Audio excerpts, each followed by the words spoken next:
হুম, আসসালামু আলাইকুম। আমরা গত ভিডিওতে হচ্ছে ক্লাসিক্যাল মডেলের প্রথম অংশ, ক্লাসিক্যাল থিওরির প্রথম অংশ আমরা আলোচনা করছি। 7টা ইকুয়েশন এবং 7টা ইকুয়েশন থেকে 7টা ভেরিয়েবল বের করা নিয়ে আমরা আলোচনা করছিলাম, এবং ক্লাসিক্যাল ডাইকোটমি পর্যন্ত আমরা আহ আলোচনা করছিলাম। আমরা গতদিন এই জায়গা পর্যন্ত আসছিলাম, যে আমরা বলছিলাম যে আমাদের এই 7টা ইকুয়েশন থেকে এমপ্লয়মেন্ট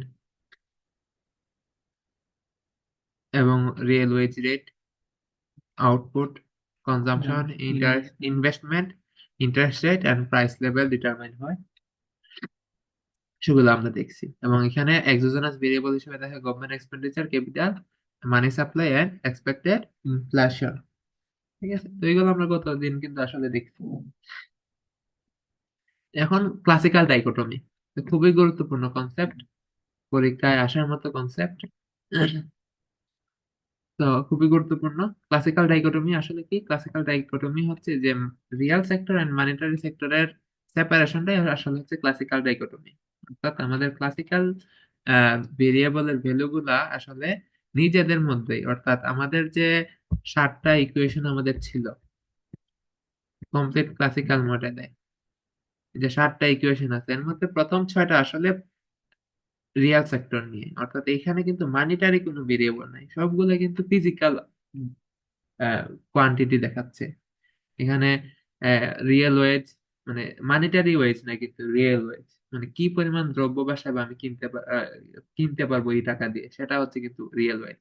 এন্ড লেবার সাপ্লাই আর লেবার ডিমান্ড যেখানে সমান হবে, অর্থাৎ এমপ্লয়মেন্ট রেট, সেটা হচ্ছে physical, not monetary. Output physical, consumption physical, কতটুকু গুডস এন্ড সার্ভিসেস আমরা কনজিউম করতে পারতেছি, কি পরিমাণ গুডস এন্ড সার্ভিসেস আমরা ইনভেস্ট করতেছি, তো সবকিছু কি রিয়েল ভেরিয়েবল। তো এই প্রথম 6টা ইকুয়েশন থেকে আমরা যে রিয়েল ভেরিয়েবল যে 6টা আছে সেগুলো আমরা কি করতে পারি, ডিটারমাইন করতে পারি। এই 7 নম্বর ইকুয়েশনের দরকার হয় না, অর্থাৎ মনিটারি সেক্টরের প্রয়োজন হয় না, সেটাই হচ্ছে ক্লাসিক্যাল ডাইকোটমি। অর্থাৎ independence between classical independence between real sector and monetary sector, সেটা এখানে বলা আছে যে the real wage and level of employment আর determined by the labour market equilibrium. আমরা দেখছি যে প্রথম দুইটা ইকুয়েশন, লেবার সাপ্লাই একটা হচ্ছে লেবার ডিমান্ড, দুইটা ইকুয়েশন থেকে রিয়েল ওয়েজ এন্ড এমপ্লয়মেন্ট মানে কি ইকুইলিব্রিয়াম এমপ্লয়মেন্টটা আমরা ডিটারমাইন হয়।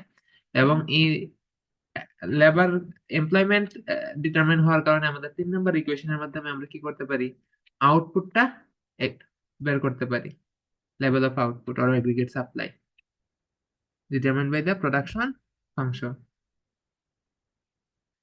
ঠিক আছে, তারপর interest rate, investment and consumption determine হয় হচ্ছে 4 নম্বর এবং 5 নম্বর ইকুয়েশন থেকে। ঠিক আছে, তো এইগুলো আমরা দেখলাম। এবং সর্বশেষ হচ্ছে পোর্টফোলিও ইকুইলিব্রিয়াম এর জন্য হচ্ছে মনিটারি ইকুয়েশন, যেটা আমরা এর আগে আমরা পড়ছিলাম কি, quantity theory of money, MV PT সমান MV plus M prime V prime. তো আমরা এখন ওইটা না, এটা একটু ডিফারেন্ট ফর্মে আমরা লিখছি, কোনো স্পেসিফিক ইকুয়েশন লিখি নাই, জাস্ট ফাংশন লিখছি। The quantity supply সমান quantity demand and quantity demand is a function of y and r, output and interest rate. এখন আমরা আমরা দেখছিলাম কি, আমরা 3টা কম্পোনেন্ট দেখবো ক্লাসিক্যাল, কমপ্লিট ক্লাসিক্যাল মডেল। এটা হচ্ছে employment, theory of employment output, আর একটা হচ্ছে সেইস ল, আর একটা হচ্ছে কোয়ান্টিটি থিওরি অফ মানি। ঠিক আছে, তো 3টা কম্পোনেন্ট আমাদের দেখার কথা ছিল। তো এইগুলা দেখার জন্য এবং আমাদের আম- আমরা কি করব, এই যে আমাদের যে 7টা ইকুয়েশন আছে, 7টা ইকুয়েশন থেকে নতুন আরো 7টা ইকুয়েশন ডিরাইভ করব। কিভাবে ডিরাইভ করব, কিভাবে ডিরাইভ করা হচ্ছে, টোটাল ডেরিভেটিভ নিয়ে। কি নিয়ে? Total derivative. যেমন এটাকে টোটাল ডেরিভেটিভ যদি আমি করি, ডি আসলো। আর এটা কি margin of productivity of labour, তো এটাকে যদি আমি টোটাল ডেরিভেটিভ করি তাহলে এটার আবার এল এর সাপেক্ষে লেবারের সাপেক্ষে ডেরিভেটিভ হবে ডিএল। আবার হচ্ছে এটা যেহেতু একটা প্রোডাকশন ফাংশন আছে, এইখানে এফএল কে আবার কে এর সাপেক্ষে ডেরিভেটিভ করতে হবে, কারণ প্রোডাকশনের ইনপুট কয়টা, দুইটা, লেবার এন্ড ক্যাপিটাল। তাহলে টোটাল ডেরিভেটিভ করতে চাইলে এটাকে কি করতে হবে, এল এর সাপেক্ষে এবং কে এর সাপেক্ষে, দুইটার সাপেক্ষে ডেরিভেটিভ করতে হবে। তারপর হচ্ছে লেবার সাপ্লাই ফাংশন খুব ইজি, টোটাল ডেরিভেটিভ করলাম। প্রোডাকশন ফাংশন, আচ্ছা এখানে একটা ভুল হইছে, ভুলটা হচ্ছে এখানে এফ অফ কে ডি কে হবে, কি এফ অফ কে ডি কে হবে। তো এটা আমরা খেয়াল রাখবো। তারপর হচ্ছে consumption is a function of এইটা, তো এইখানেও আমরা টোটাল ডেরিভেটিভ নিলাম। তো প্রত্যেক জায়গায় আমরা কি করছি, টোটাল ডেরিভেটিভ নিচ্ছি। এটা একটু বুঝতে অসুবিধা যদি কারো হয়, এখানে জাস্ট ইউ বাই ভি এর সূত্রটা প্রয়োগ করে আমরা টোটাল ডেরিভেটিভ নিছি। কোয়াইট ইজি, কেউ যদি এটা বুঝতে না পারো তাহলে কমেন্টে জানাইও, এটা আমি সলভ করে দিব না।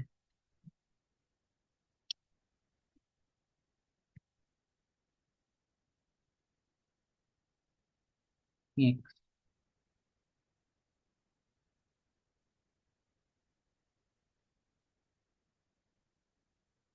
আচ্ছা, তো এখানে আমরা দেখতে পারতেছি এই যে আমরা আমাদের যে ইকুয়েশন গুলো আছে সেগুলা কি নট ফুলি সাইমultaneous, অর্থাৎ সবগুলা ভেরিয়েবল সলভ করার জন্য আমার একই সাথে সবগুলা ইকুয়েশন দরকার নাই। যেমন হচ্ছে আমরা যদি প্রথম দুইটা ইকুয়েশন নেই, এই যে 1.8 এন্ড 1.9, অর্থাৎ labour demand and labour supply function, তাহলে কিন্তু আমি real wage and employment level কিন্তু আমার ডিটারমাইন হয়ে যাবে। রিয়েল এজ আর এমপ্লয়মেন্ট রেট ডিটারমিন করার জন্য কিন্তু আমার অন্য কোনো ইকুয়েশনের দরকার নাই। তাইলে এই প্রথম দুইটা ইকুয়েশন মিলে একটা সাবসেট তৈরি হইতেছে। This equation form an independent subset that determine employment and real wage. আবার একই সাথে প্রথম দুইটার সাথে যদি আমি 3 নাম্বার ইকুয়েশনটা যোগ করে দেই, তাহলে আমার কি হবে, আউটপুটটাও আমার কি হয়ে যাবে, ডিটারমাইন হয়ে যাবে। কারণ হচ্ছে আমি এখান থেকে কি করতে পারতেছি, এখান থেকে এল এর ভ্যালু যদি আমি পেয়ে যাই, তাহলে এল এর ভ্যালু যদি আমি এখানে বসাই, তাহলে ওয়াই এর ভ্যালুটা আমি পেয়ে যাবো। এখানে ডি কে আছে, আমি আগেও বলছিলাম যে কে টা লিখতে ভুল হয়ে গেছে। আর এখন কাহিনী হচ্ছে তাহলে কে এর ভ্যালু কোথায়। তো আমরা তো, আমাদের একটা অ্যাজাম্পশন হচ্ছে কি, আমাদের এখানে কে কি এক্সোজেনাস, অর্থাৎ কে গিভেন, ডিটারমাইন হবে শুধু লেবার। তো যেহেতু কে এর মান দেওয়া আছে, তো এটা তো আছেই, আর এল এর মান কি হইতেছে এখানে ডিটারমাইন হয়ে যাইতেছে, যার ফলে আমি আউটপুটটা পেয়ে যাব। তাহলে আমাদের প্রথম তিনটা ইকুয়েশন মিলে আরেকটা সাবসেট তৈরি করা যায়, যেখান থেকে আমরা real wage, employment and output determine করতে পারি। আচ্ছা, তাইলে দেখতেছি আমরা this very important property of the classical model is known as block recursiveness, খুবই গুরুত্বপূর্ণ, ব্লক রিকার্সিভনেস। তো ব্লক রিকার্সিভনেস কি, ব্লক রিকার্সিভনেস হচ্ছে এই যে আমরা দেখলাম যে প্রথম দুইটা ইকুয়েশন থেকে দুইটা ভেরিয়েবল আমার কি হয়েছে, ডিটারমাইন হয়েছে, এবং আমি তৃতীয় ইকুয়েশন কি, আউটপুটের ইকুয়েশন, এবং তৃতীয় ইকুয়েশন থেকে আমি আউটপুট ডিটারমাইন করতে পারছি, সেই জন্য আমার আগের ইকুয়েশনের সলিউশন দরকার হয়েছে। অর্থাৎ আমাদের যে এখানে যে ইকুয়েশন গুলা, মডেল গুলা, এইগুলাতে একটা সলিউশন করতে গেলে আমার তার আগের ইকুয়েশনের সলভ বা সলিউশন দরকার হইতে পারে, কিন্তু তার পরের ব্লক গুলার সলিউশন দরকার হবে না। অর্থাৎ আমি দেখতে পেলাম কি, আমার আউটপুট বের করার জন্য আমার প্রথম দুইটা ইকুয়েশনের ব্লক থেকে আমার রেজাল্ট দরকার, কিন্তু আউটপুট ডিটারমাইন করার জন্য আমার মানি ইকুয়েশন যেটা আছে সেটা দরকার নাই। তো ব্লক রিকার্সিভনেস হচ্ছে আমার যে কোনো জায়গায় যে যে আমার সাবসেট গুলো আছে, এগুলার সলিউশনের জন্য আমার এর পরবর্তী সাবসেট গুলার রেজাল্ট আমার দরকার নেই, বাট আমার প্রথম প্রিভিয়াস যে ব্লক, যে যে আছে, সাবসেট আছে, তার সলিউশন লাগতে পারে। তো এটা আমি মিটাই দেই, এখানে একটা দাগ পড়ে গেছে, এটা ইম্পর্টেন্স দেখানোর জন্য।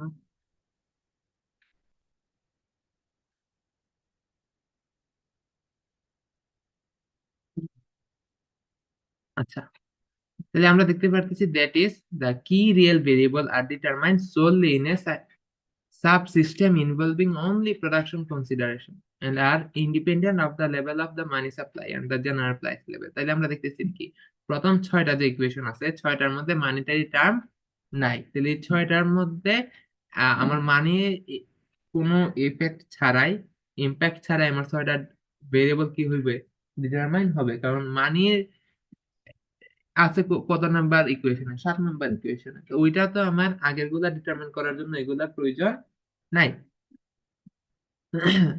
তো in such a system money is a fail, অর্থাৎ মানের তেমন কোনো অবদান নাই, এটা একটা ধোঁকার মতো।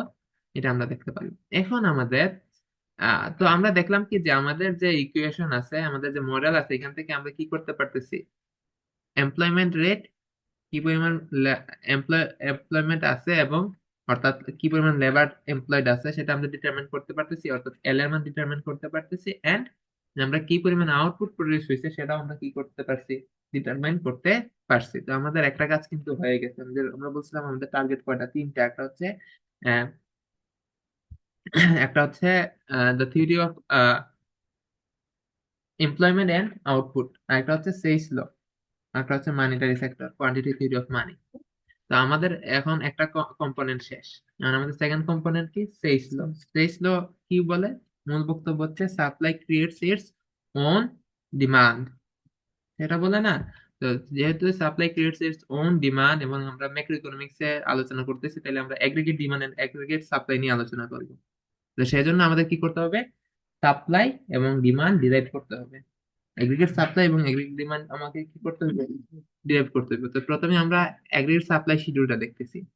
কি করব, এগ্রিগেট সাপ্লাই শিডিউল। তো ওই কলাপস ইকুয়েশন 1.8 থেকে 1.14, সরি আমরা বাংলাতে বলি 1.8 থেকে, মানে 8 নাম্বার ইকুয়েশন থেকে 14 নাম্বার ইকুয়েশন পর্যন্ত যে ইকুয়েশন গুলো আছে সেগুলোকে আমরা কি করব, কলাপস করব, এবং আমরা কি এখানে আর এবং ডি ওয়াই বের করার চেষ্টা করব। এবং বাকি যেসব ভেরিয়েবল আছে, কম্পোনেন্ট আছে, সেগুলো আমরা কি করব, এলিমিনেট করে দিব। বিষয়টা বুঝতে পারছি? আমাদের টার্গেট হচ্ছে এইগুলাকে এমন ভাবে কলাপস করবো যেন আমরা ডি ওয়াই এবং আর সমান কি সেটা আমরা পাই। ঠিক আছে, ঠিক আছে। তো আমরা প্রথমে কি করতেছি, এএস শিডিউল পাওয়ার জন্য আমরা 9 নাম্বার ইকুয়েশনটাকে 8 নাম্বার ইকুয়েশনে বসাইতেছি। তা আমাদের 8 নাম্বার ইকুয়েশনটা হচ্ছে এটা, এবং আমার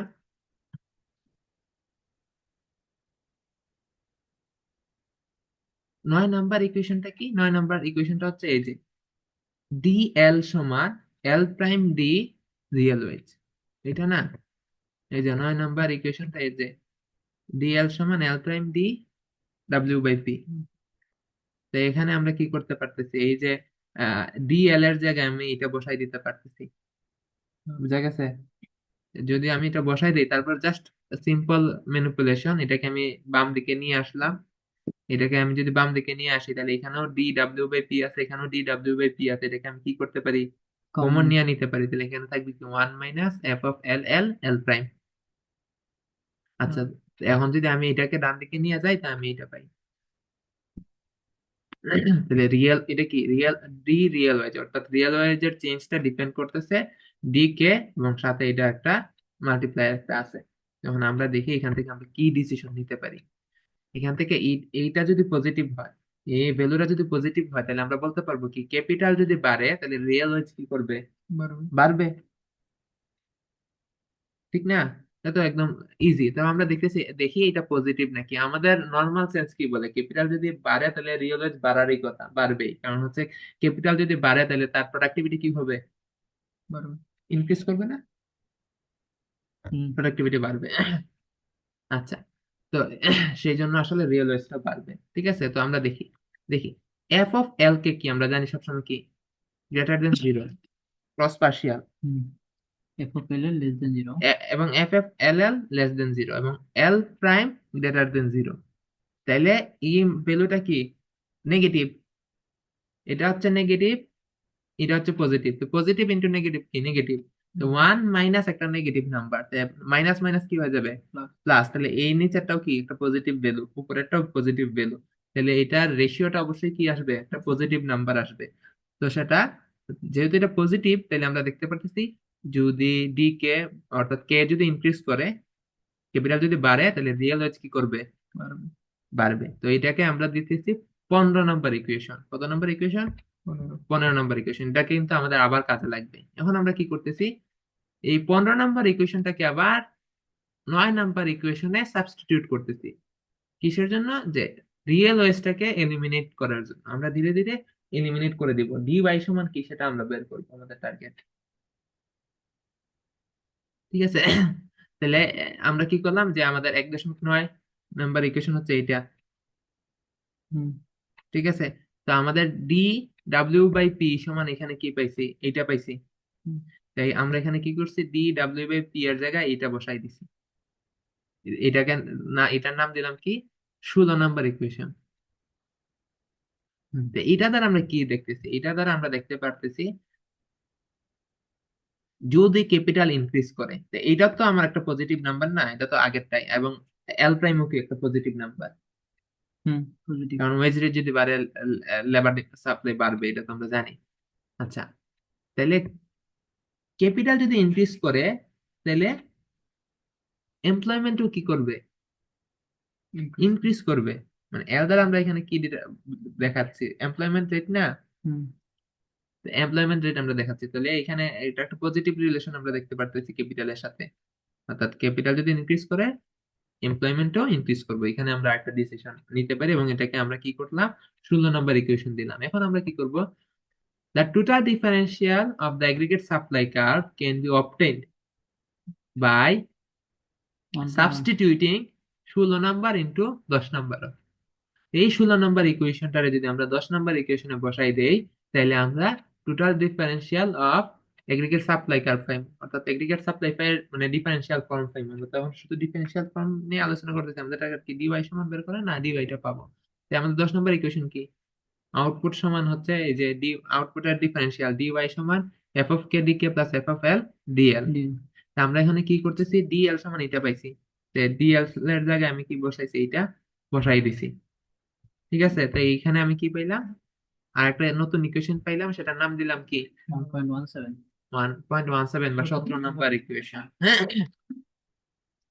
আচ্ছা, তো এখানে আমরা দেখতেছি কি, যদি ক্যাপিটাল ইনক্রিজ করে, তাহলে আউটপুট কি হবে, বাড়বে।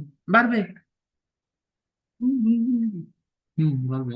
আউটপুট বাড়বে, কারণ কি, এখানে এফ অফ কে কি, এফ অফ কে পজিটিভ। কারণ পজিটিভ। এফ অফ কে কি, মার্জিনাল প্রোডাক্টিভিটি অফ ক্যাপিটাল। তো আমরা জানি কি, সেটা অবশ্যই কি হয়, পজিটিভ হয়। ক্যাপিটাল যদি আমি বেশি নিয়োগ দিই, তাহলে আমার আউটপুটও কি হবে, বাড়বে। মোট টোটাল প্রোডাক্ট বাড়বে, মোট উৎপাদন বাড়বে। যদিও বাড়ার হারটা কম, বাট বাড়বে তো, পজিটিভ।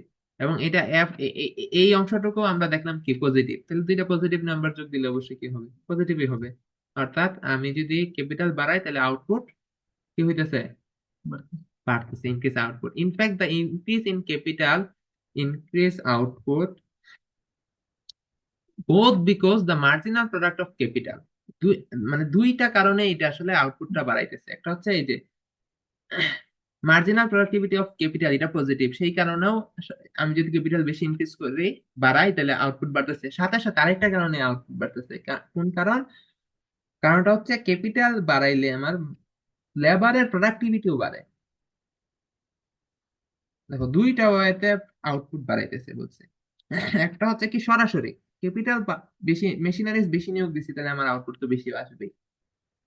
আরেকটা কারণ হচ্ছে মেশিনারিজ বেশি নিয়োগ দিলে লেবারদের প্রোডাক্টিভিটিও বেড়ে যায়।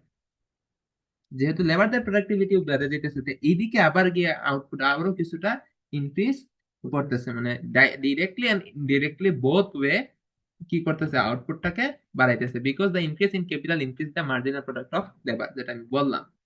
আচ্ছা, এখন আমরা কি করব, আমরা এইখান থেকে আমরা দেখতে পারতেছি কি, তিনটা নতুন ইকুয়েশন জেনারেট করছি, 15 নম্বর, 16 নম্বর and 17 number.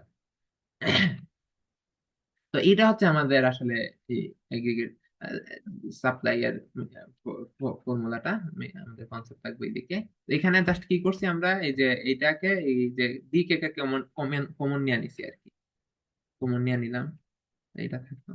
This equation completely determine the values of the three endogenous variable, and for the three endogenous variable কি কি, real wage, employment rate and output। তো এই তিনটা ইকুয়েশন থেকে তিনটা ডিটারমিন হয়ে যাইতেছে না। এবং এইখানের মধ্যে একমাত্র এই তিনটা ভেরিয়েবল কিসের উপর ডিপেন্ড করতেছে আমরা দেখতেছি, কে এর উপর, ক্যাপিটালের উপর। K is the only exogenous variable that enters into the determination of Y L and W by P in this model. There is no interaction with other variable, অন্য কোনো ভেরিয়েবলের এখানে কোনো কি নাই, সম্পর্ক নাই, সংযোগ নাই। এই তিনটা ইকুয়েশন দ্বারাই আমরা আসলে তিনটা বের করতে পারতেছি, এবং এখানে আমরা দেখতেছি একমাত্র এক্সোজেনাস ভেরিয়েবল ক্যাপিটালের চেঞ্জের কারণে এগুলা কি হবে, চেঞ্জ হবে, ফ্লাকচুয়েট করবে। ক্যাপিটাল যদি ফিক্সড থাকে তাহলে এগুলা কি নড়াচড়া করবো? ডি কে যদি জিরো হয় তাহলে এটাও কি জিরো হবে না? ডিএল মানে এমপ্লয়মেন্ট আগে যত ছিল সেখানে আছে। ডি কে যদি জিরো হয় রিয়েল ওয়েজও কি মানে সমানই থাকবে, চেঞ্জটা জিরো। ঠিক আছে, ক্যাপিটালের চেঞ্জ হইলে আউটপুটের চেঞ্জও জিরো। আগে যে আউটপুট ছিল এখনো সেই আউটপুটে আছে, ইকুইলিব্রিয়ামে আছে। এখন ডি কে যদি ক্যাপিটাল যদি চেঞ্জ করে, ডি কে যদি একটা পজিটিভ নাম্বার হয় তাহলে আউটপুটটা কি হবে, বাড়বে। এটা কিন্তু ইকুয়েশন, ইকুইলিব্রিয়াম থেকে বিচ্যুতি না, মানে সমান থাকা মানে যে ইকুইলিব্রিয়াম সেটা না। ক্যাপিটাল যদি বাড়ে আউটপুট বাড়বে, আউটপুট বেড়ে নতুন ইকুইলিব্রিয়ামে ইকোনমি যাবে। ঠিক আছে, thus output y is determined independently of the price level। আমরা দেখতেছি প্রাইস লেভেলের কোনো ইম্প্যাক্ট আউটপুটের উপর নাই। In what follows, we assume that capital can be accumulated only by investing, thus ruling out once and for all changes in the stock of capital. This implies that at a point in time, output, employment, and the real wage are constant, independent of fiscal আর monetary variable and public expectation. সেটা কি বলছে, যেহেতু ক্যাপিটালটা increase করে কিসের সাপেক্ষে, ইনভেস্টমেন্টের সাপেক্ষে। ইনভেস্টমেন্ট হইলে তো ক্যাপিটাল চেঞ্জ হবে। এখন ক্যাপিটাল ইনভেস্টমেন্ট কি এখন বললাম এখনই হয়ে যাবে না, তাহলে একটা পার্টিকুলার টাইম পিরিয়ডে এগুলা কি থাকবে, কনস্ট্যান্ট থাকবে। এবং আমার এখানে যদি ইনভেস্টমেন্ট না হয় তাইলে আমার মানি সাপ্লাই, প্রাইস লেভেল যাই হোক না কেন এগুলা আমার এই যে আমার যে রিয়েল ভেরিয়েবল যেগুলো আছে সেগুলাকে কোনো প্রভাব ফেলবে না। সেটা আমরা দেখলাম। এখন আমরা কি করব, আচ্ছা এখানে আরেকটা, এটা এ শিডিউল না, এটা হচ্ছে এডি শিডিউল।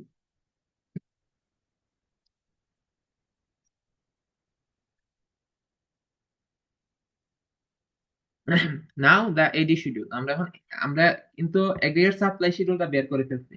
এগ্রিগেট সাপ্লাই শিডিউলের মেইন জায়গাটা হচ্ছে এটা আসলে, আউটপুটটা ক্যাপিটালের উপর ডিটারমাইন হতেছে। হ্যাঁ,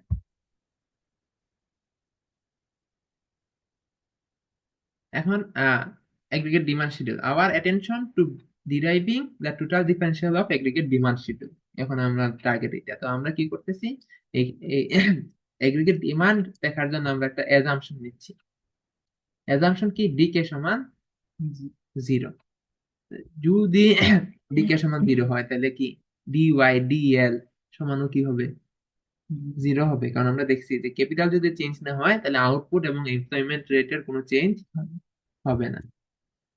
ঠিক আছে, এখন আমরা কি করব, এখন আমরা হচ্ছে নতুন পরবর্তী ইকুয়েশন গুলা নিয়ে আসবো এগ্রিগেট ডিমান্ডের জন্য। 11 নম্বর এবং 12 নম্বর আমরা কি করতেছি, সাবস্টিটিউট করতেছি 11 নম্বর এবং 12 নম্বর ইকুয়েশন গুলারে কোথায়, 13 নম্বরে।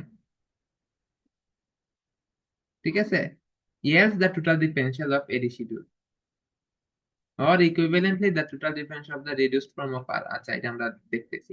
তো আমাদের 13 নম্বর ইকুয়েশনটা কি, এটাতে আমরা কি করব, 11 নম্বর এবং 12 নম্বর ইকুয়েশন কি করব, সাবস্টিটিউট করব।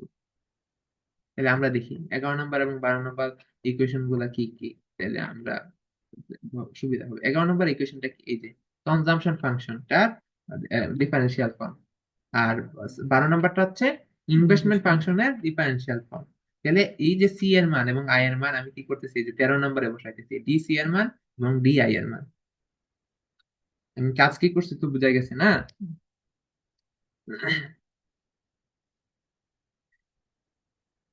তাহলে আমি যদি বসাই যে ডিসি সমান এটা, ডিআই সমান এই সম্পূর্ণটা, আর এখানে লেখা বোঝা যাচ্ছে না, এখানে প্লাস ডিজি আছে। ঠিক আছে, তো এখানে জাস্ট নর্মাল ক্যালকুলেশন, এখানে এই যে সি প্রাইম দ্বারা মাল্টিপ্লিকেশন করলাম। ঠিক আছে, তারপর হচ্ছে এখানে এখানে ডি আর আছে, এখানেও ডি আর আছে। এই যে এখানে ডি, এটা যে মাল্টিপ্লাই করে দিলে এটার সাথে চলে আসতেছে ডি আর আছে, তাই আমি এখানে কি করতে পারি, ডি কমন আর নিছে। কমন নিতে পারি এবং ডি পাই ই, ডি এক্সপেক্টেড ইনফ্লেশন কমন নিতে পারি। ঠিক আছে, প্লাস ডিজি থাকতেছে। আচ্ছা,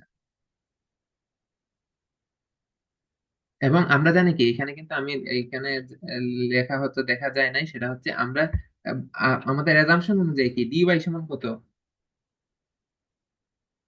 জিরো, নাইলে আমরা আসলে বের করতে পারবো না। ঠিক আছে, আমরা যদি আমরা আমরা ধরতেছি আমরা এমন অবস্থায় আমাদের এগ্রিগেট ডিমান্ড বার করতে চাইতেছি যখন আমাদের ক্যাপিটাল তা ফিক্সড আছে, নতুন কোনো ইনভেস্টমেন্ট হইতেছে না, স্ট্যাটিক অবস্থায়।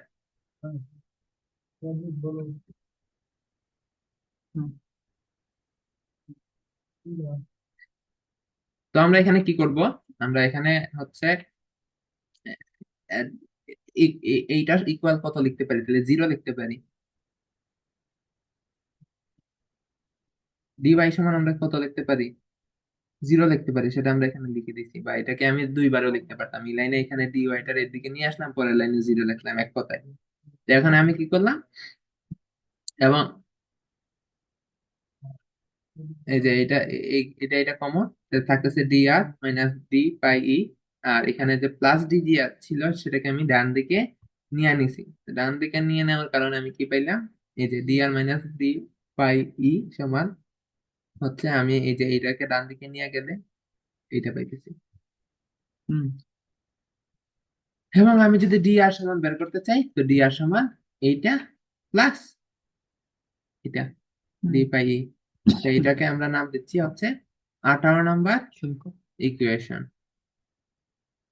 এটাকে আমরা নাম দিলাম 18 নম্বর ইকুয়েশন। এখন আমরা দেখতেছি এখানে কোনটা কি দেখায়।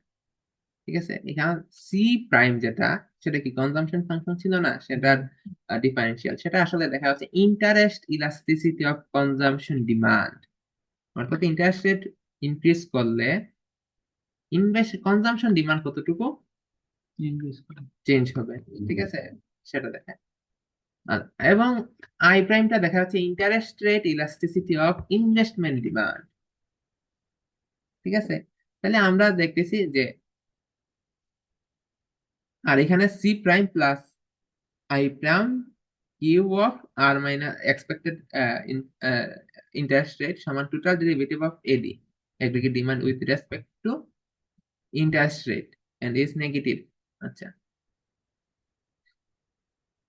এটা আসলে কি,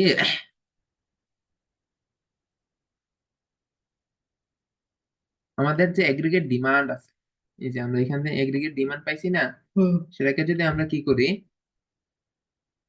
ইন্টারেস্ট রেটের সাপেক্ষে ডেরিভেটিভ করি রেসপেক্ট টু কি ইন্টারেস্ট রেট, তাইলে আমরা আসলে এইটা পাবো, এই যে এই অংশটুকু পাবো। মানে হচ্ছে আমি যদি এই যে এইটাকে আর হচ্ছে এই যে মানে এই সম্পূর্ণটাকে যদি আমি কিসের সাপেক্ষে ডেরিভেটিভ করি, ইন্টারেস্ট রেটের সাপেক্ষে আর এর সাপেক্ষে, তাহলে আমি কি পাবো, এই যে এটা পাবো, C prime plus I prime এটা, এবং সেটা কি তা নেগেটিভ, সেটা কি নেগেটিভ, কারণ হচ্ছে আমরা জানি কি ইন্টারেস্ট রেট বাড়লে আসলে এগ্রিগেট ডিমান্ড কি হবে, কমবে। ঠিক আছে, এটা বোঝাই যাইতেছে ইন্টারেস্ট রেট যদি বাড়ে এগ্রিগেট ডিমান্ড কি হবে, কমবে। এখন কেন কমতেছে, প্রথমত ইন্টারেস্ট রেট বাড়লে আমাদের কি হইতেছে, মানে সাপ্লাই কনজাম্পশন কম করতেছি আমরা, কি এখন বর্তমানে প্রেজেন্ট টাইমে প্রেজেন্ট পিরিয়ডে কম কনজিউম করবো, ফিউচারে বেশি কনজিউম করতে চাই। নেগেটিভ রিলেশন, ইনভেস্টমেন্ট ডিমান্ড হচ্ছে পজিটিভ, আর হচ্ছে এই যে রিলেটিভ প্রাইসটা সেটা হচ্ছে নেগেটিভ। ঠিক আছে, তো সেটা কিন্তু আমরা আগে আগে বের করছি, Q of R minus expected inflation. যেমন হচ্ছে দেখাই আমরা, এটা গত ক্লাসে ছিল, এই যে এটা সমান কি লেস দেন জিরো।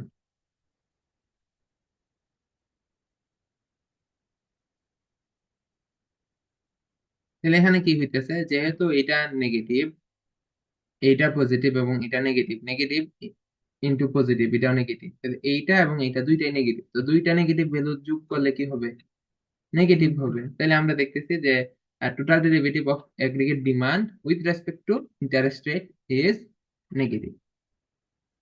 এখন আমরা কি করতেছি, এই যে আমরা এটা পাইছি ডি আর সমান, ডি আর মানে কি ইন্টারেস্ট রেটের চেঞ্জ কিরকম হইতেছে সেটা ডিপেন্ড করতেছে, আমরা দেখতেছি গভর্নমেন্ট এক্সপেন্ডিচারের উপর চেঞ্জের উপর আর রিয়েল ইন্টারেস্ট রেটের চেঞ্জের উপর। এটা আমরা কই কই থেকে পাইছি আসলে, একদিকে ডিমান্ড শিডিউল থেকে পাইছি। ঠিক আছে, তো আমরা দেখতে পারতেছি কি এখান থেকে যদি আমরা হালকা ম্যানিপুলেট করি যে ডি আর কে যদি আমরা কি করি, এটার যদি পার্শিয়াল ডেরিভেটিভ বার করতাম চাই গভর্নমেন্টের গভর্নমেন্ট এক্সপেন্ডিচারের সাপেক্ষে, তাহলে আমরা পাইতেছি হচ্ছে এটা। এখানে কি হইতেছে, আমি যদি কই জি এর সাপেক্ষে ডেরিভেটিভ করি তাহলে এটা থাকবে না, এখানে তো জি নাই পার্শিয়াল ডেরিভেটিভ নিলে, যেটা আমি পাইছি। এবং আমি যদি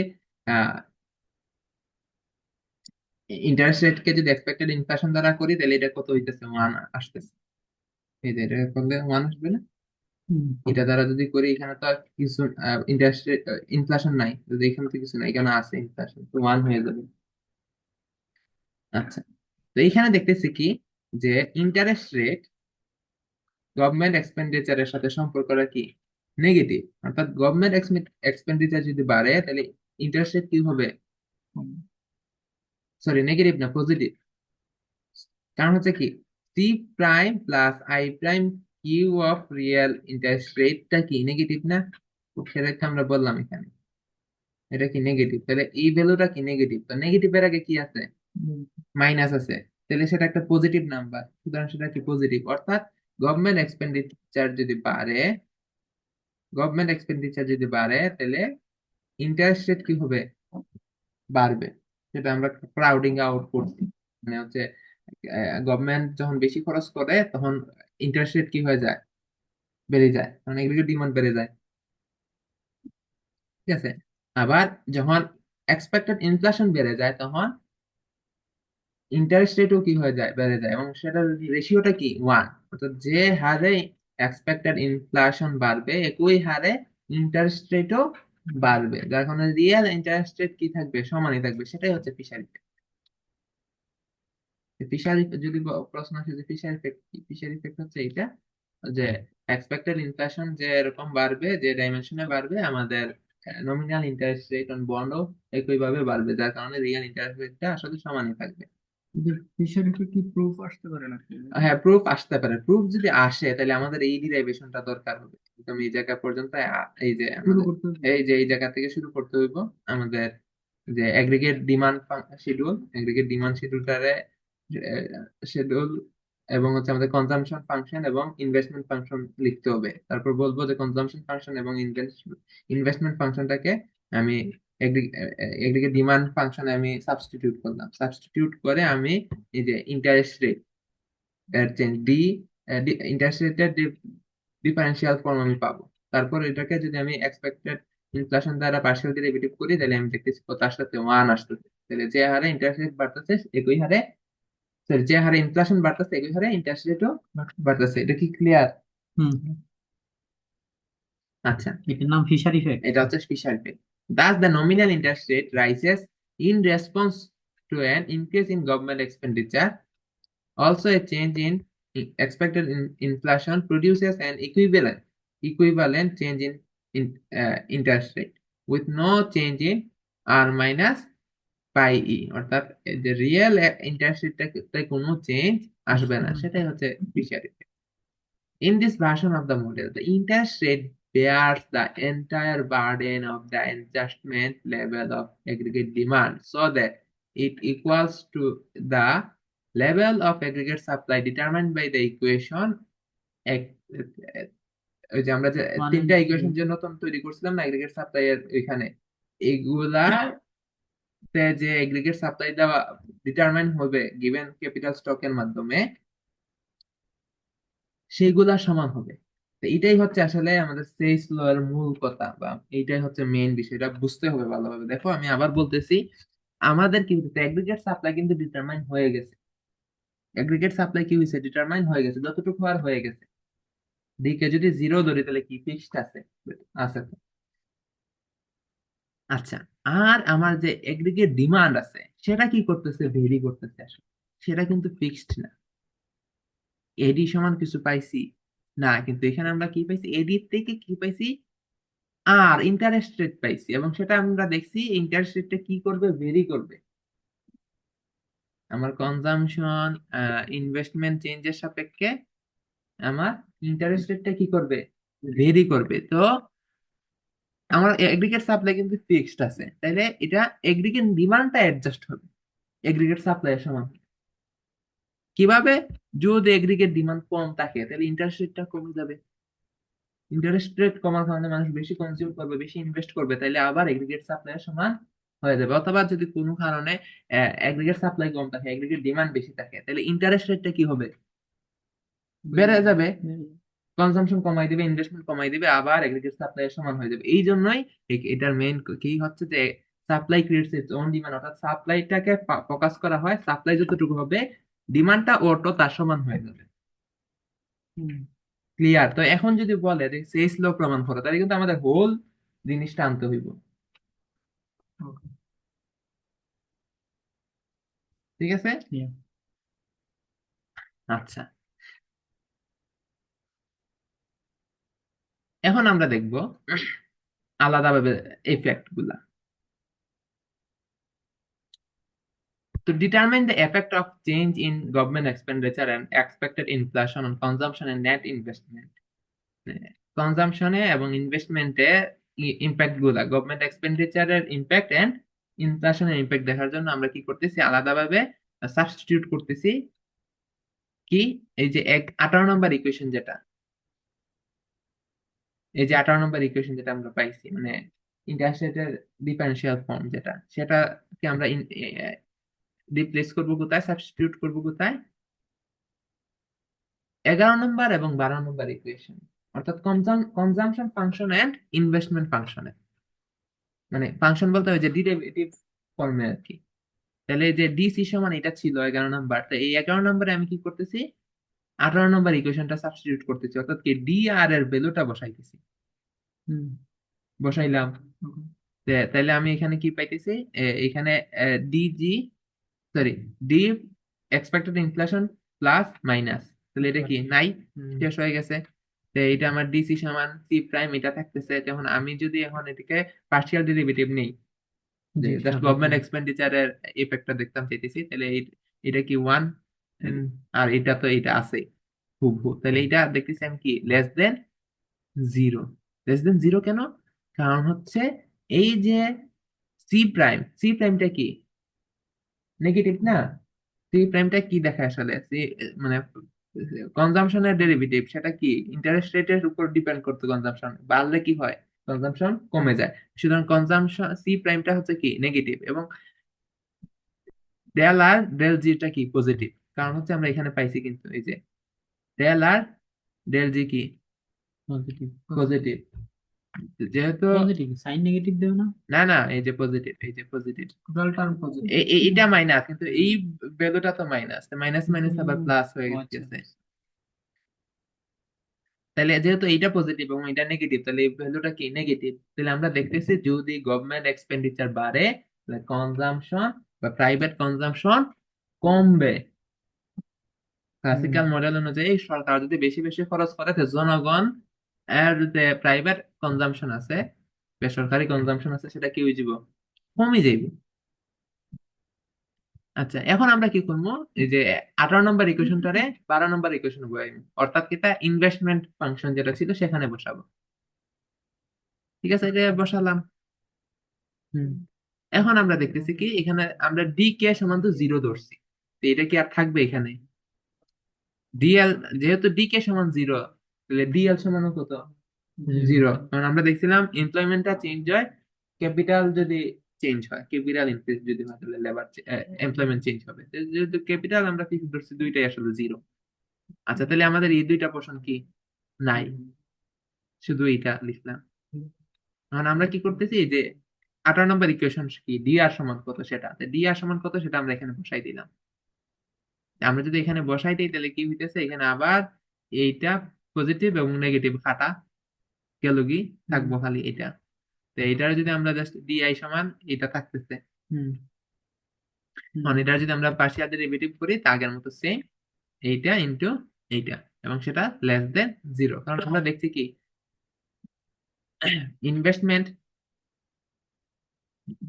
total differential of investment respect to real interest rate negative আমরা আগে দেখে আসছি, ঠিক আছে? যেমন হ্যাঁ দেখছি তো এই যে এটা। হয়েছিল, ও আচ্ছা, আহ, আচ্ছা দেখছি এটা, সমস্যা নেই। না যেহেতু উপরে উঠছি তাহলে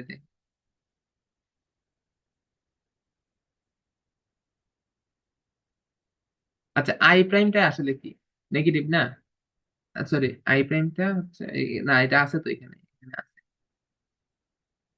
এই যে আই প্রাইমটা পজিটিভ এবং কিউ ইন্টু আর মাইনাস এক্সপেক্টেড ইনফ্লেশনটা কি নেগেটিভ। নেগেটিভ, এবং আর প্রাইমটা পজিটিভ, তাহলে এই দুইটা মাল্টিপ্লিকেশনটা অবশ্যই কি হবে, নেগেটিভ হবে। আর এই যে এখানে তো আছে যে এই ভ্যালুটা আমরা বলছিলাম কি নেগেটিভ, এই ভ্যালুটা কি নেগেটিভ, তাহলে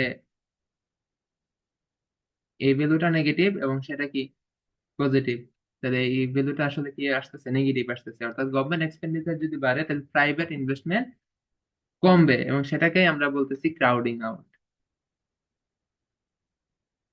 অর্থাৎ ক্রাউডিং আউট কি বলে, দেখো সরকার যদি বেশি এক্সপেন্ডিচার যদি বাড়াই দেয় তাহলে ইন্টার মেন মেকানিজম হচ্ছে ইন্টারেস্ট রেট বেড়ে যায়, যার কারণে প্রাইভেট সেক্টর বেশি ইনভেস্টমেন্ট করতে পারে না। Thus, an increase in government expenditure tends to increase the interest rate, which in turn, through equation 1, 11 number এবং 12 number, induce changes in consumption and rates of capital accumulation. Rates of capital accumulation মানে হচ্ছে investment. In fact, this rise in the interest rate crowds out both form of private spending, consumption and investment. দুইটাকেই কমাই দিতেছে। আচ্ছা এখন আমরা কি করব, আমরা 18 নাম্বারটাকে সাবস্টিটিউট করব 11 নাম্বার এবং 12 নাম্বারে সেম, যা কিন্তু পার্থক্য হচ্ছে আমরা এখন কি কিসের সাপেক্ষে কিসের চেঞ্জের সাপেক্ষে দেখছি, গভর্নমেন্ট এক্সপেন্ডিচারে, আর এখন আমরা দেখবো এক্সপেক্টেড ইনফ্লেশনের সাপেক্ষে। তাহলে পার্শিয়াল ডেরিভেটিভটা আগে জি এর সাপেক্ষে করছি, জি এর সাপেক্ষে এখন অ্যাডজাস্ট করব কিসের সাথে, পাই ই এর সাপেক্ষে। তো এটা আমরা হচ্ছে আহ, আমরা সরাসরি করে নিছি। কারো যদি এটা সেম প্রসিডিউর, যদি কেউ যদি আটকে যান এটা করার চেষ্টা করবা, আটকে গেলে আমাদেরকে কমেন্টে জানাবা, আমরা ইনশাল্লাহ হেল্প করার চেষ্টা করব। তো যেহেতু সেম প্রসিডিউর আমরা আর এখানে আর দেখাইলাম না, দেখাই নাই, আমরা এখানে দেখতেছি কি যে কনজাম্পশনের উপর রিয়েল ইন্টারেস্ট রেটে, সরি রিয়েল ইন্টারেস্ট রেট না, এক্সপেক্টেড ইনফ্লেশনের কোনো প্রভাব নাই, কারণ চেঞ্জটা কি জিরো। কারণ কি C prime del R del pi E minus C prime, আমরা এই জায়গায় কি দেখছিলাম ফিশার ইফেক্টে, del R by del pi E সমান ওয়ান না, ওয়ান, তাহলে সি প্রাইম ইন্টু ওয়ান সমান কি সি প্রাইম, তাহলে C prime minus C prime সমান কত, জিরো, যেখানে লিখে আছে। তারপর হচ্ছে সেম এইটা, এইটা এইটার সাথে এইটা গুণ আছে এবং মাইনাস আবার এইটাই আছে, তাহলে এইটার মান কত ওয়ান, ওয়ান দ্বারা এটাকে গুণ করলে এইটাই, তাহলে সেম জিনিস থেকে সেম জিনিস মাইনাস জিরো। অর্থাৎ এখানে আমরা দেখতে পারতেছি কনজাম্পশনের সাথে এক্সপেক্টেড ইনফ্লেশনের কোনো সম্পর্ক নাই। এক্সপেক্টেড ইনফ্লেশন বাড়লেও কমলেও কনজাম্পশন প্যাটার্ন সমানই থাকবে, ইনভেস্টমেন্টও সমান থাকবে। কারণ হচ্ছে কি এটা যে হারে এক্সপেক্টেড ইনফ্লেশন বাড়বে আমার ইন্টারেস্ট রেটটাও কি হবে সেই হারে বাড়বে, যার কারণে আমার রিয়েল ইন্টারেস্ট রেট যেটা ছিল সেটা কি থাকবে অলওয়েজ সমান থাকবে, ফিশার ইফেক্ট। যেহেতু আমরা মানুষ আহ চিন্তা করে রিয়েল হিসাবে, রিয়েল ইন্টারেস্ট রেটের সাপেক্ষে, সুতরাং সবকিছু কি থাকবে সেম থাকবে, কনজাম্পশনও সেম থাকবে, ইনভেস্টমেন্টও সেম থাকবে। Thus change in expected inflation do not affect consumption and investment. That is because of the Fisherian link, according to which a change in expected inflation leads to an equivalent change in nominal interest rate, leaving real interest rate unchanged, যেটা আমি বললাম সেটাই। এখন আমাদের শেষ portion নিয়ে আসছি আমরা। শেষ পোর্শনটা কি 14 নম্বর ইকুয়েশনটা, মানিটারি, আমাদের কোয়ান্টিটি থিওরি অফ মানি যেটা ছিল। তো আমরা জানি কি once the differential form of r and Y are determined, আমরা কিন্তু এই এতক্ষণে কি করছি, আর এবং ওয়াই এর ডিফারেন্সিয়াল ফর্ম কিন্তু ডিরাইভ হয়ে গেছে। এই যে ডেল আর সমান আমরা পাইছি এখানে, সরি ডি আর সমান এখানে পাইছি না, এবং ডি ওয়াই সমান আমরা এখানে পাইছি। Differential form of Y and r both are determined already. তাইলে ইকুয়েশন 14 আর কোনো কাজ আসেনি, যে ইনকাম আর ইন্টারেস্টের ডিটারমিনেশনের মাঝে এটার আগেই তো এটি ডিটারমাইন হয়ে গেছে। হুম। তাহলে ইকুয়েশন 14 কাজ কি, তা অনলি কাজ হয়েছে কি প্রাইস লেভেলের চেঞ্জ কতটুকু হয়েছে সেটা ডিটারমিন করা, the differential of the price level dp. In fact, the role of equation 14 is to determine dp by p, মানে হচ্ছে inflation, to equate the nominal demand for money to the given nominal quantity of money। অর্থাৎ price ইনফ্লেশনটা কত হইলে আমার মানি demand এবং মানি সাপ্লাইটা কি হবে, সমান হবে। অর্থাৎ যদি মানি সাপ্লাই যদি বেড়ে যায় তাহলে অবশ্যই কি হবে, ইনফ্লেশনটা বেড়ে যাবে, যেন কি থাকে। আচ্ছা, এটা আমরা যদি ইকুয়েশনটা আনি, 14 নম্বর ইকুয়েশনটা, তাহলে ব্যাপারটা বুঝে যাবে। এই যে 14 নম্বর ইকুয়েশন, আমরা দেখলাম কি ডি ওয়াই এবং ডি আর অলরেডি ডিটারমাইন্ড হয়ে গেছে এই সেক্টরের ভিতর, রিয়াল সেক্টরে। তাহলে এগুলা কি ডিটারমাইন্ড ভেরিয়েবল না? এই মডেলে কি এগুলা চেঞ্জ হবে? চেঞ্জ হবে না। তাহলে আমার যে মানি ডিমান্ডটা কি চেঞ্জ হচ্ছে না। মানি ডিমান্ড যে যে যতটুকু ডিটারমাইন হওয়ার মানি ডিমান্ড ঠিক আছে, আমার চেঞ্জ হবে কি মানি সাপ্লাই পোর্শনটা। যদি কোনো কারণে এমটা বেড়ে যায়, ডিএমটা বেড়ে যায়, তখন কি হবে, ইকুইভ্যালেন্ট কি হবে, এইটা বাড়তে হবে, প্রাইসটাও বাড়তে হবে, ডিপিটা কি হইতে হবে, বাড়তে হবে। ডিএম যদি বাড়ে তাহলে ইকুইভ্যালেন্ট ভাবে ডিপিও বাড়তে হবে, যদি আমার এই এই জায়গার ভ্যালুটাকে কি রাখতে হয়, সমান রাখতে হয়। তাহলে এইটাই হচ্ছে কোয়ান্টিটি থিওরি অফ মানির মেইন বক্তব্য। আমরা যখন পড়ছিলাম পিটি সমান M prime M V plus M prime V প্রাইমের মাধ্যমে আমরা দেখছিলাম এভেলেবল, অর্থাৎ মানি সাপ্লাই যদি বাড়তো, যখন বাড়তো তখন প্রাইস লেভেল সেম হারে বাড়তো। তো এইটাই এখন একটু ডিফারেন্টলি বলা আছে, এটাই হচ্ছে মেইন কাহিনী। আচ্ছা, দ্য নিউট্রালিটি অফ মানি। এখন কাহিনী হচ্ছে সবসময় খেয়াল রাখতে হবে, এখানের মধ্যে একটা ঝামেলা লাগে, ক্লাসিক্যাল ডাইকোটমি এবং নিউট্রালিটি অফ মানি কিন্তু সেম বিষয় না, কিন্তু সেম বিষয় মনে হয়। ঠিক আছে, নিউট্রালিটি অফ মানি কি? So far we have dealt with changes in the demand for money while holding fixed the aggregate supply and nominal money। আমরা তখন যাবত কি করছি, কি নিয়ে ডিল করছি, money for demand for money নিয়ে ডিল করছি, মানে রিয়েল সেক্টরে, মানে হচ্ছে আমাদের মানি ডিমান্ডটা ডিপেন্ড করে কিসের উপর, ওয়াই এর উপর এন্ড ইন্টারেস্ট রেটের উপর, আউটপুট এবং ইন্টারেস্ট রেটের উপর। তাহলে আমরা তখন ইন্টারেস্ট রেট এন্ড আউটপুট নিয়ে ডিসকাস করছি না, এবং আমরা আমাদের aggregate holding fixed the aggregate supply of nominal money, আমাদের কি করছি, মানি নমিনাল মানিটারে ফিক্সড ধরছি বা বিবেচনাতে আনছি। তো এমটা হচ্ছে কি exogenously determined by central bank, কতটুকু মানি সাপ্লাই মার্কেটে হবে সেটা ডিটারমাইন করে সেন্ট্রাল ব্যাংক। আর পিটা মানে প্রাইস লেভেলটা এন্ডোজেনাসলি ডিটারমাইন, যে এখানে এমটা হচ্ছে সেন্ট্রাল ব্যাংক ডিটারমাইন করে, সেই সাপেক্ষে পিটা কি হয়, মডেলে ডিটারমাইন হয়। এইগুলা তো আমরা কি পাইছি, আগেই ডিটারমাইন হয়ে গেছে মানি ডিমান্ডটা।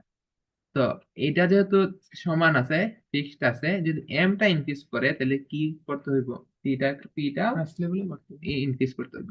With the money stock M held constant, the price level then changes to clear money market. Price level moves to the direction opposite to the change in the real money demand। আচ্ছা, এখানে হচ্ছে একটা কি ওইগুলার সাথে সম্পর্ক আমরা এখানে আলোচনা করতেছি, যে ইন আউটপুট যদি বাড়ে তাহলে প্রাইস লেভেল কি হবে, ইন্টারেস্ট রেট যদি বাড়ে তাহলে প্রাইস লেভেল কি হবে, যদি মানি সাপ্লাই কি থাকে, সমান থাকে। মানে আমরা কিন্তু মানির ইম্প্যাক্টটা এখানে দেখতেছি না, এইগুলার ইম্প্যাক্ট মানিটারি সেক্টরে দেখতেছি। ঠিক আছে, তো দেখো যদি ইন্টারেস্ট রেট বাড়ে তাহলে মানি মানি ডিমান্ড কি হবে, কমবে না? হুম, মানি ডিমান্ড যদি কমে তাহলে মানি সাপ্লাই তো মানে ইকুইলিব্রিয়ামে থাকতে গেলে সমান করতে হইব, তাহলে এটা কমাইতে হইব। তো এটা এম যদি ফিক্সড থাকে তাহলে এটা কমবে কিভাবে? হুম, বলতো। পি যদি বাড়ে, ড্রাইভ প্রাইস লেভেল আপওয়ার্ড, তাহলে ইন্টারেস্ট রেট যদি বাড়ে তাহলে ইনফ্লেশন বাড়বে। ইনভেস্টমেন্ট যদি বাড়ে, সরি ইনভেস্ট আউটপুট যদি বাড়ে, আউটপুট বাড়লে কি হবে? মানি ডিমান্ড বাড়বে না? মানি ডিমান্ড বাড়লে কি হবে? রিয়েল মানি সাপ্লাইও ইকুইলিব্রিয়ামে দেওয়ার জন্য তার সমান হইতে হইব। তাইলে এটা যদি এমটা ফিক্স থাকে, মানি সাপ্লাই ফিক্স থাকে, তো কখন এটা বাড়বে? যদি প্রাইস লেভেল কমে, তাহলে আউটপুট যদি বাড়ে তাহলে প্রাইস লেভেল কমে। হুম, এই জন্য হচ্ছে প্রোডাকশন বাড়াইতে চায়, প্রোডাকশন বেশি হইলে কি হবে? প্রাইস লেভেল কমবে, হুম, এটা তো আমরা জানি। All the disturbance that end up changing output or the interest rate are possible source of price level changes. Many economists argue that fluctuation in nominal money M are the principal source of variations in the price level. কি বলছে? যদিও কি output এবং interest রেটের ডিস্টারবেন্সে কি করে price লেভেলটাকে কি করতে পারে? ফ্লাকচুয়েট করতে পারে, বাড়াইতে কমাইতে পারে, কিন্তু কি বলছে? Many economists argued that fluctuation in nominal money, মানে নমিনাল মানি এম, মানি কতটুকু মার্কেট আছে সেটাই আসলে ডিটারমাইন করে principal source of variation in the price level. মানে দামটা মূলত নির্ধারণ হয় কিসের সাপেক্ষে? কি পরিমাণ নমিনাল মানি মার্কেটে আছে, যেটা আমি এগুলা এখানে আসার আগে বলছিলাম। In fact, if the money supply is the only exogenous variable that changes equation 14 নম্বরে যদি একমাত্র মানিটাই exogenously determined নয়, implies that only the price level is affected and is changes proportionately with the money supply. কি বলছে? যদি একমাত্র মানি এমটাই, nominal মানিটাই কি exogenously determined হয়, তাহলে শুধুমাত্র এটা কাকে ইম্প্যাক্ট করবে? প্রাইস লেভেলকে। কারণ হচ্ছে আমার যে ডাইন সাইডটা ছিল সেটা কি আসলে জিরো, কারণ ডি ওয়াই ডি আর সমান কি আমরা ধরে নিছিলাম না জিরো, মানে আমার ইন্টারেস্ট রেট আউটপুটের চেঞ্জ হবে না, মানে আমরা ডি কে সমান জিরো ধরছিলাম। ডি কে সমান যদি জিরো ধরি, ডি ওয়াই সমান জিরো, এবং তাহলে ডি আর বা এখানে আমরা আসলে ওইখানে না, এখানে আমরা বলছি যে যদি এমন হয়, in fact if the money supply is the only exogenous variable, তাহলে এইগুলো তো জিরো হবে। আমরা ধরতেছি মানি ডিমান্ডটা ফিক্সড, তখন শুধু এই যে মানি যদি ইনক্রিজ করে তাহলে প্রাইসটাই শুধু ইনক্রিজ করবে। তো এটা হচ্ছে নিউট্রালিটি অফ মানি আর কি। This property of the classical model is referred to as the neutrality of money, meaning that null effect, অর্থাৎ কোনো ইফেক্ট নাই on real variables of a once and for all changes in the nominal money supply. অর্থাৎ nominal money supply যদি বাড়ে, M যদি বাড়ে, তাহলে কিন্তু প্রাইসটাকে ইনক্রিজ করতেছে, এগুলাকে কিন্তু ইনক্রিজ করতেছে না।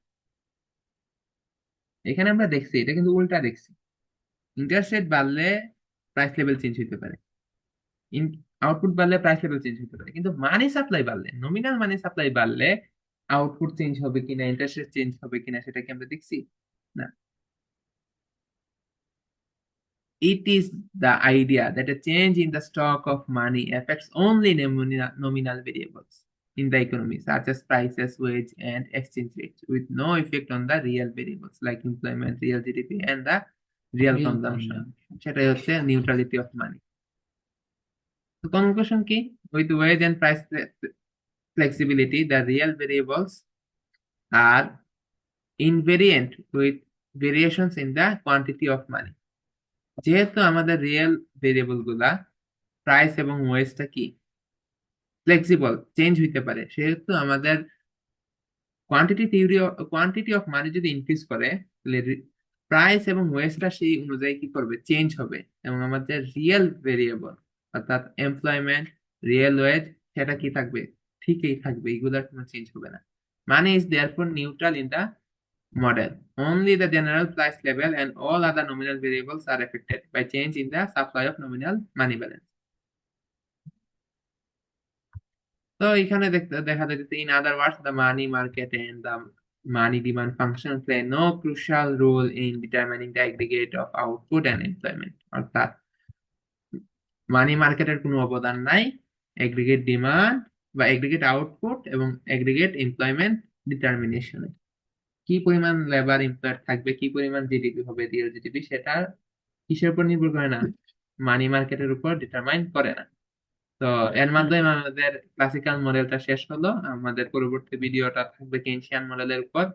তো আজকের মতো এই পর্যন্তই। সবাই ভালো থাকুন, সুস্থ থাকুন। আল্লাহ হাফেজ।